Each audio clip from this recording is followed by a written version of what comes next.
क्या आपकी या आपके किसी परिवार के सदस्य की प्लेटलेट्स कम हो गई हैं?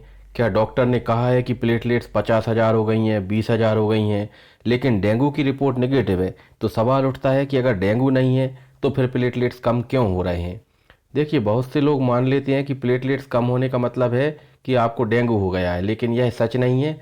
प्लेटलेट कम होने के पीछे कई और तरह के कारण भी होते हैं, जिनमें कि वायरल इन्फेक्शन हो सकता है, कुछ मेडिसिन्स होती हैं, कुछ विटामिन की कमी होती हैं, ऑटो इम्यून डिसीज़ होती हैं, साथ में लीवर संबंधी बीमारी होती हैं, या फिर हमारा जो बोन मैरो होता है उसमें कोई प्रॉब्लम हो सकती है, या फिर ब्लड से रिलेटेड कुछ बीमारियां हो सकती हैं जिनकी वजह से भी जो है वो प्लेटलेट्स कम हो सकते हैं। तो इस वीडियो में हम आसान भाषा में जानेंगे कि प्लेटलेट्स होते क्या हैं, सामान्यतः ब्लड में ये कितने होने चाहिए, किन कारणों से प्लेटलेट्स कम होते हैं, और कब खतरा ज़्यादा होता है, कब प्लेटलेट कम होने पर खतरा होता है, साथ में प्लेटलेट चढ़ाने की कंडीशन कब आती है, और किन लक्षणों को जो है वो हमें बिल्कुल भी नज़रअंदाज नहीं करना चाहिए। तो इस वीडियो को आप अंत तक ज़रूर देखें, क्योंकि अंत में ऐसी बातें बताऊंगा जो कि कई लोगों की जान बचा सकती हैं। देखिए, प्लेटलेट्स होते क्या है जान लेते हैं। प्लेटलेट्स दरअसल हमारे खून में मौजूद छोटे छोटे सेल्स होते हैं जो कि शरीर में खून बहने पर यानी ब्लीडिंग होने पर थक्का बनाने में मदद करते हैं। और ब्लड में इनके सामान्य स्तर की बात करें तो 1.5 लाख यानी 1.5 लाख से लेकर 4.5 लाख तक प्रति माइक्रोलीटर इसे सामान्य स्तर माना जाता है। अगर 1.5 लाख से कम होने लगते हैं तो शरीर में जो है वो ब्लीडिंग का रिस्क बढ़ जाता है। प्लेटलेट्स कम होने पर आइए जान लेते हैं कि क्या क्या सिम्टम्स दिखते हैं। देखिए, शुरुआत में कोई भी लक्षण नहीं दिखाई दे सकता है, लेकिन प्लेटलेट जब एक लेवल से ज़्यादा कम हो जाते हैं तो हो सकता है कि स्किन पर रेड या फिर बैगनी यानी कि वायलेट कलर के छोटे छोटे दाने हो जाएं, जिन्हें हम पेटेचियाई बोलते हैं। साथ में आसानी से लाल निशान, आसानी से जो है वो नीले निशान हो सकते हैं, जिसे हम इजी ब्रूजिंग बोलते हैं। ब्रूजिंग की शिकायत हो सकती है। फिर कई बार हमारे मसूड़ों से खून आ सकता है, नाक में से खून बहने लग सकता है, यूरिन के रास्ते या फिर हमारे मल के द्वारा खून आ सकता है। साथ में अगर प्लेटलेट काउंट कम होता है तो कई बार महिलाओं में ब्लीडिंग जो है वो मेंस्ट्रुअल साइकिल के समय ब्लीडिंग ज़्यादा हो सकती है। और बहुत ज़्यादा गंभीर स्थिति में तो हमारे ब्रेन के अंदर ब्लीडिंग हो सकती है, जिसे हम ब्रेन हेमरेज बोल सकते हैं। तो आइए देख लेते हैं कि डेंगू के अलावा कौन कौन से ऐसे 12 वजह हो सकती हैं जिनकी वजह से कि प्लेटलेट कम हो सकते हैं। तो डेंगू के अलावा जो पहली वजह है वो है वायरल इन्फेक्शन। अब देखिए, डेंगू भी एक वायरल इन्फेक्शन ही है, वायरस के द्वारा होने वाली बीमारी है, लेकिन इसके अलावा भी कई सारी बीमारियां हैं, जैसे कि चिकनगुनिया, मलेरिया, वायरल हेपेटाइटिस जिसमें हम हेपेटाइटिस बी या सी हो सकता है, कोविड-19 का इन्फेक्शन हो सकता है, HIV वायरस का इन्फेक्शन हो सकता है, या फिर एप्स्टीन बार वायरस का इन्फेक्शन हो सकता है, साइटोमेगेलो वायरस का इन्फेक्शन होता है। तो ये सारे इन्फेक्शन में, इस तरह के सारे वायरल इन्फेक्शन में भी जो है वो प्लेटलेट्स कम हो सकते हैं।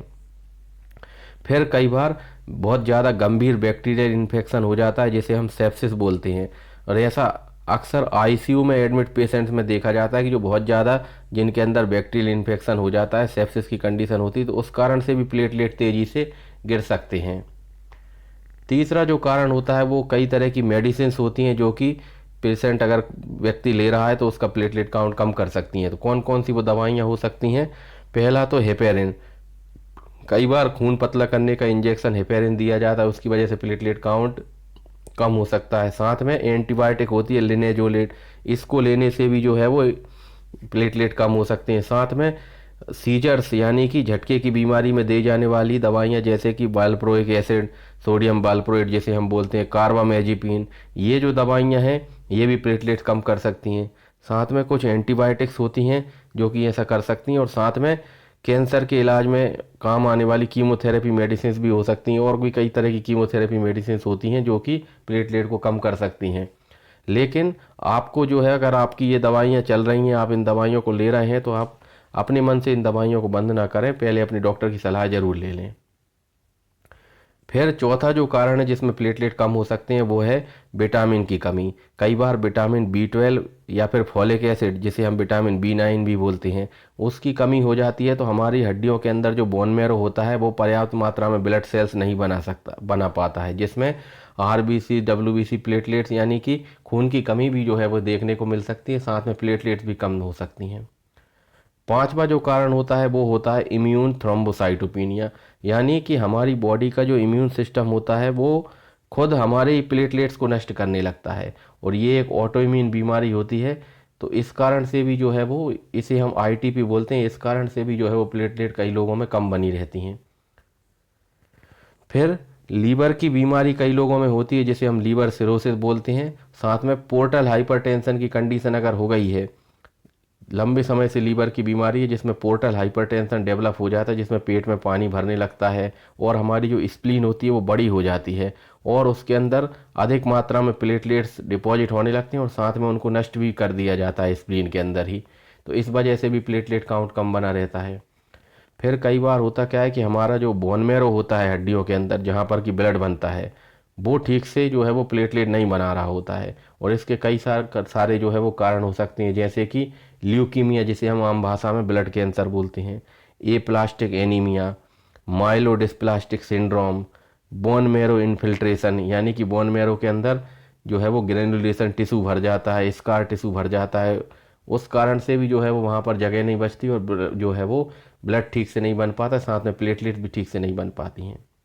आठवां जो कारण है वो कई प्रकार के ब्लड कैंसर हो सकते हैं या फिर किसी भी तरह का कैंसर होता है उसमें भी प्लेटलेट्स जो है वो कम हो सकते हैं।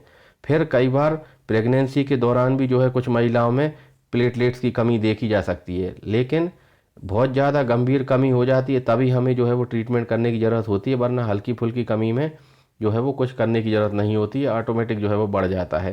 तो आगे वीडियो में हम देखेंगे कि कब जो है वो प्लेटलेट चढ़ाने की ज़रूरत पड़ती है और कब जो है वो सामान्य हो सकती है स्थिति। फिर कई लोग जो बहुत ज़्यादा शराब पीते हैं, उनमें भी होता क्या है कि हमारा जो बोन मैरो होता है, अगर हम लंबे समय तक शराब पिएंगे तो जो बोन मैरो है वो ठीक से काम नहीं करता है और इस कंडीशन में भी जो है वो प्लेटलेट्स कम बनने लगती हैं और कई बार ब्लड पूरा का पूरा ब्लड ही जो है वो कम बनने लगता है और एनीमिया की स्थिति भी रहती है। फिर एक कंडीशन होती है जिसमें कि व्यक्ति की स्प्लीन बड़ी हो जाती है, जिसे हम हाइपर स्प्लीनिज्म बोलते हैं। तो इस कंडीशन में भी प्लेटलेट्स जो है वो स्प्लीन के अंदर डिस्ट्रॉय होते हैं, नष्ट होते हैं।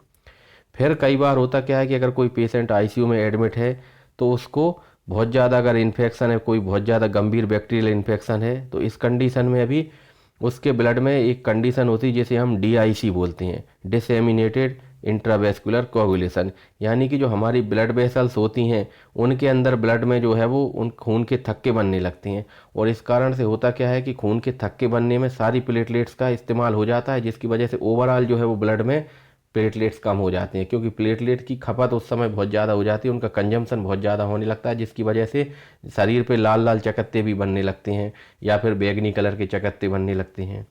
फिर कई बार होता क्या है एक्सीडेंट के केस में, ट्रॉमा के केस में, जिसमें कि बहुत ज़्यादा चोट लग जाती है, किसी व्यक्ति को एक्सीडेंट हो जाता है, या फिर प्रेगनेंसी में भी कई बार ऐसा देखा गया है कि डीआईसी नाम की बीमारी हो जाती है जिसमें जगह जगह पर ब्लड वेसल्स के अंदर क्लॉटिंग होने लगती है, साथ में शरीर पर लाल लाल चकत्ते आने लगती हैं और प्लेटलेट जो है वो उस क्लॉट के बनने में उनका इस्तेमाल हो जाता है, जिसकी वजह से ओवरऑल ब्लड में प्लेटलेट्स कम हो जाते हैं। तो ये डीआईसी भी एक बहुत गंभीर बीमारी होती है जिसमें प्लेटलेट तेज़ी से गिर सकते हैं।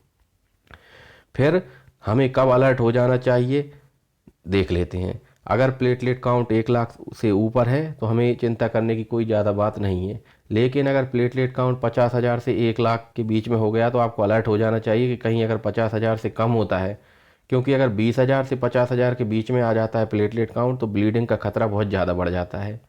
साथ में अगर 10,000 से कम हो गया है प्लेटलेट काउंट तो ऐसी स्थिति में फिर हमें प्रोफाइलेक्टिकली प्लेटलेट ट्रांसफ्यूजन करना पड़ेगा, यानी प्लेटलेट चढ़ाने की जरूरत पड़ेगी, क्योंकि इसमें बहुत ज़्यादा सीवियर ब्लीडिंग का खतरा हो सकता है, इंटरनल ब्लीडिंग हो सकती है, ब्रेन हेमरेज भी हो सकता है। देखिए, अगर आपको पता करना है कि प्लेटलेट वास्तव में किस वजह से कम हो रहे हैं तो आपको कुछ ब्लड टेस्ट कराने की ज़रूरत पड़ सकती है, कुछ अन्य टेस्ट भी कराने की ज़रूरत पड़ सकती है। डॉक्टर आवश्यकता के अनुसार जो है वो आपको सलाह दे सकते हैं, जिससे आपको पूरा पता चल जाएगा कि प्लेटलेट आखिर कम किस वजह से हो रहे हैं। तो इसमें सीबीसी होता है, कंप्लीट ब्लड काउंट, फिर ब्लड की एक फिल्म बना के उसको अंदर देखा जाता है जिसे पेरिफेरल ब्लड स्मीयर बोलते हैं। साथ में अगर डेंगू की वजह से हो रहा है तो डेंगू टेस्ट कर सकते हैं, मलेरिया टेस्ट कर सकते हैं। साथ में अगर लीवर फंक्शन टेस्ट करा सकते हैं जिससे हमें पता चल जाएगा कि लीवर से संबंधित कोई बीमारी तो नहीं है, या फिर किडनी फंक्शन टेस्ट करा सकते हैं। साथ में विटामिन B12 और विटामिन B9 यानी कि फॉलिक एसिड भी करा सकते हैं टेस्ट, अगर इनकी कमी है तो इस वजह से भी प्लेटलेट कम हो सकता है। साथ में HIV की जांच करा सकते हैं, क्योंकि HIV, हेपेटाइटिस बी और हेपेटाइटिस सी ये भी एक बड़े कारण है लंबे समय तक प्लेटलेट कम रहने के। साथ में कोगुलेशन प्रोफाइल जो है करा सकते हैं, जिसमें हम प्रोथ्रोम्बिन टाइम करा सकते हैं, PT INR जिसे हम बोलते हैं। तो इससे भी हमें पता चल जाएगा कि ये कहीं लीवर डैमेज तो नहीं हो रहा है, लीवर ठीक से काम कर रहा है कि नहीं। साथ में अगर कुछ भी कारण क्लियर नहीं हो रहा है तो आप बोन मेरो एग्जामिनेशन कर सकते हैं, यानी आपके जो बोन मेरो है वहाँ से जो है वो फ्लूइड लेके आप उसको टेस्ट कर सकते हैं और उसमें देख सकते हैं कि कहीं ऐसा तो नहीं कि बोन मेरो में कोई दिक्कत हो जिसकी वजह से प्लेटलेट का जो है वो निर्माण ठीक से नहीं हो पा रहा हो। अब देख लेते हैं कि किस कंडीशन में हमें प्लेटलेट चढ़ाना जरूरी हो जाता है। देखिए, हर कंडीशन में प्लेटलेट चढ़ाने की ज़रूरत नहीं होती है, हमेशा प्लेटलेट चढ़ाना जरूरी नहीं होता है। प्लेटलेट चढ़ाने की ज़रूरत जो है वो एक तो प्लेटलेट की संख्या देखकर करते हैं। अगर प्लेटलेट 10,000 से कम हो गए हैं, 10,000 से कम हो गए हैं, तो ऐसी कंडीशन में प्रोफाइलेक्टिकली प्लेटलेट ट्रांसफ्यूजन करना ही पड़ता है। फिर अगर प्लेटलेट आपका 20,000 से 50,000 के बीच में भी है या उससे भी थोड़ा ज़्यादा है लेकिन ब्लीडिंग स्टार्ट हो गई है, तो ऐसी कंडीशन में भी आपको प्लेटलेट ट्रांसफ्यूजन करना पड़ेगा। साथ में बीमारी किस तरह की है, साथ में मरीज की कंडीशन क्या है, उसको देखकर भी जो है वो डॉक्टर फैसला ले सकते हैं। लेकिन कई बार होता क्या है कि कई जो लोग जो होते हैं वो अनावश्यक जो है वो 1 लाख से ऊपर प्लेटलेट है, किसी तरह की कोई ब्लीडिंग मैनिफेस्टेशन नहीं है, उसके बावजूद प्लेटलेट ट्रांसफ्यूजन करा देते हैं, जो कि ठीक नहीं है। अनावश्यक प्लेटलेट ट्रांसफ्यूजन से जहाँ तक हो सके बचना चाहिए। अब देख लेते हैं सबसे आखिरी में कि अगर प्लेटलेट काउंट कम है तो इसको बढ़ाने के लिए हम क्या कर सकते हैं। पहली बात तो जो वजह है, जैसे कि अगर डेंगू हुआ है, मलेरिया हुआ है या फिर कोई वायरल इन्फेक्शन है तो उसको ठीक करें। HIV, hepatitis B, hepatitis C या फिर बोन मैरो में कोई दिक्कत है, विटामिन डेफिशिएंसी है तो उसको करेक्ट कर सकते हैं हम। तो उस वजह तो कुल मिलाकर के हमें जो कारण है उसको फाइंड आउट करके उसका सही इलाज करें। पर्याप्त मात्रा में पानी पिएं, बैलेंस डाइट लें जिसमें कि हर तरह के विटामिन मिनरल्स मौजूद हों। साथ में विटामिन B12 और फॉलिक एसिड की कमी है तो उसके लिए कुछ सप्लीमेंट्स ले सकते हैं, कुछ इंजेक्शन के थ्रू भी ले सकते हैं। साथ में आपको जो है वो अपने मन से कोई भी दर्द की दवाई नहीं लेना। कई बार क्या होता है कि किसी व्यक्ति को डेंगू होता है तो उसमें उसका प्लेटलेट काउंट कम होने लगता है और साथ में दर्द निवारक दवाइयाँ जैसे कि डाइक्लोफिनेक या फिर अन्य एनसेड दवाइयाँ, non steroidal anti inflammatory drugs जो है उनको लेने से भी प्लेटलेट बहुत तेज़ी से कम होने लगता है। तो आपको बिना डॉक्टर की सलाह के कोई भी दर्द की दवाई अपने मन से नहीं लेना है। साथ में ब्लड थिनर भी नहीं लेना है उस समय जब प्लेटलेट काउंट बहुत कम है।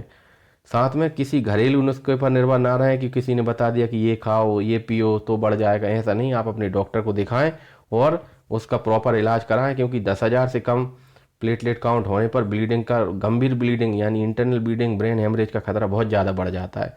तो इसी तरह के डेंगू से संबंधित अगर आप पूरी जानकारी लेना चाहते हैं तो पूरी सेपरेट प्लेलिस्ट अवेलेबल है जहाँ पर डेंगू के बारे में पूरा डिटेल में बताया गया है कि क्या कारण होते हैं, कैसे फैलता है, क्या इलाज होता है।